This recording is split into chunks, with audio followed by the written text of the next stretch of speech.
Right now, as you're reading this, European energy ministers are in emergency meetings, trying to figure out how to keep the lights on this winter. Germany's €500 billion energy disaster wasn't the end of the story. That was just the opening act. The real catastrophe, unfolding right now, involves another €1 trillion. The systematic destruction of Europe's industrial base, and a pattern that has repeated itself with striking consistency for over 150 years. And here's what most analysis misses. This isn't just a German problem anymore. This is a continental crisis, and it's executing stage 3 of a 4-stage energy collapse. No modern industrial economy has ever successfully reversed this pattern once stage 4 locks in. Let me show you the evidence. There's a pattern to how energy systems collapse. Not a theory, not speculation, but a documented, historically verified 4-stage mechanism. Stage 1, a nation builds an energy system that works. Reliable power, affordable prices, economic growth, everyone celebrates. Stage 2, political decisions override economic and physical reality. Leaders chase ideology instead of physics. Short-term thinking replaces long-term planning, and the system starts to rot from the inside. Stage 3, the vulnerabilities become impossible to hide.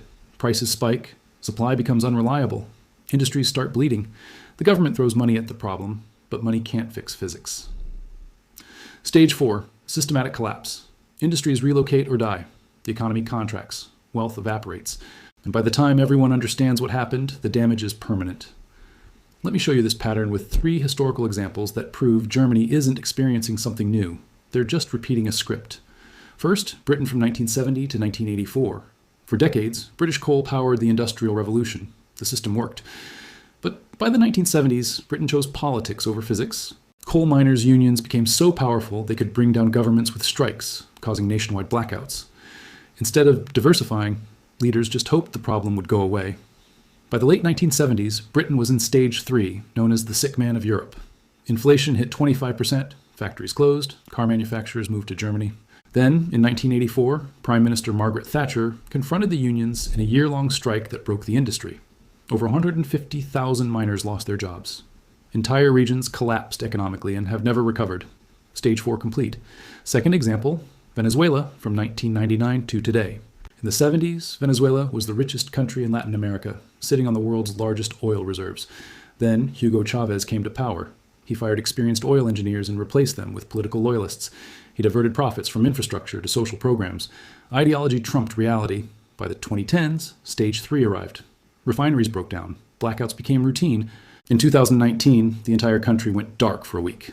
The nation with the world's largest oil reserves started having fuel shortages, with people waiting in line for days. Over 7 million people fled the country. Stage 4 complete, with no recovery in sight. Third example, California. In the 90s, California deregulated its electricity market. The theory was that competition would lower prices, but the system had flaws. Utilities couldn't build new power plants, but demand kept growing. By 2000, stage 3 hit hard. Energy companies deliberately created shortages to drive up prices. The state was hit with rolling blackouts. Silicon Valley couldn't get reliable power. Now, fast forward to today. After spending billions on renewables, California still has rolling blackouts during heat waves and asks residents not to charge their electric cars, while simultaneously mandating all new cars be electric. They're stuck in a persistent stage 3, with energy-intensive manufacturing fleeing to other states. Now, let's apply this to Germany and Europe. Did Germany have a reliable system before 2011? Absolutely. Nuclear, Russian gas, and renewables worked together, verified. Did political decisions override reality? The nuclear shutdown, the over-reliance on Russian gas, it was all politics over physics, verified. Is the system in crisis now? Industrial electricity prices are among the highest in the world. BASF is moving production to China. Volkswagen is expanding in America. Mercedes is reducing European production. Stage 3 is verified and ongoing. The historical pattern is chillingly clear, and Europe is following it step by step. The question is no longer if stage 4 will arrive, but when, and what will be left of Europe's industrial heartland when it does. So, what happens next?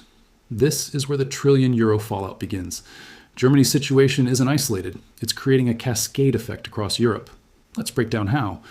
When Germany shut down its nuclear plants and got hooked on imported power, it stressed the entire European grid. France, running mostly on nuclear, started exporting a ton of electricity to Germany. But this strained the French grid in ways it was never designed for. French nuclear plants are great for steady power, not for constantly ramping up and down to match Germany's fluctuating wind and solar output. This extra wear and tear reduces their efficiency. Meanwhile, Poland and the Czech Republic found their grids flooded with unplanned power from German wind farms. Germany's grid problems became their neighbors' operational headaches. And because the electricity markets are all connected, Germany's wild price swings spread across the continent. Belgium, facing similar anti-nuclear pressure, started phasing out its reactors, hoping to rely on gas imports. Sound familiar? Even Switzerland is caught in the chaos. A public vote restricted new nuclear plants, and their mountains limit renewable potential. They're now dependent on neighbors who are already struggling with their own supply. Italy is now competing for the same gas supplies Germany desperately needs, and Spain and Portugal, while somewhat isolated, are watching this unfold and quietly rethinking their own plans. When the industrial heart of Europe has an energy crisis, the pain spreads everywhere. And this is where we get to that trillion-euro figure. The direct cost of Germany's energy transition is about 500 billion euros. But that's just the start. The indirect costs are much, much bigger. Think about industrial relocation. When a company like BASF moves a factory to China, it's not just a one-time loss. It's decades of lost tax revenue, thousands of high-paying jobs gone, and a whole supply chain of smaller companies left in the dust. Each major relocation costs the economy tens of millions of euros every single year. Germany has seen dozens of these. Over a decade, that's hundreds of billions in lost economic output. Then you have the companies barely hanging on, propped up by government subsidies. When that support ends, another wave of closures is coming. The German government spent over 200 billion euros in 2022 alone just to shield people and businesses from insane energy prices. That's debt that has to be repaid. And what about the opportunity cost? If that 500 billion euros had gone into new nuclear plants, Germany would have clean, reliable 24/7 power. Instead, they have an unreliable system that still needs a full fossil fuel backup. Put it all together. The direct costs, the relocations, the bailouts, the lost productivity, the brain drain of skilled workers leaving for better prospects. Conservative estimates put the total damage at around 1 trillion euros for Germany alone over the next decade. Factor in the ripple effects across Europe, and you're looking at 1.5 to 2 trillion euros. This is one of the largest self-inflicted economic disasters in modern history. This isn't a temporary blip. It's looking like a permanent destruction of Europe's industrial base. Let's quickly check the pattern. Stage 1. Did Germany have a functional energy system? Yes, before 2011. Stage 2. Did politics override physics? Absolutely. Stage 3. Is the system in crisis with industries leaving? The data is clear? Yes. And Stage 4. Is the damage becoming permanent?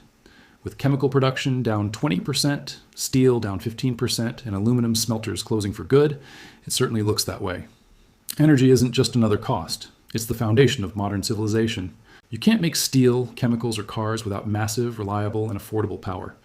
When energy becomes expensive and unstable, industries don't just pause, they leave. And once they're gone, they're not coming back.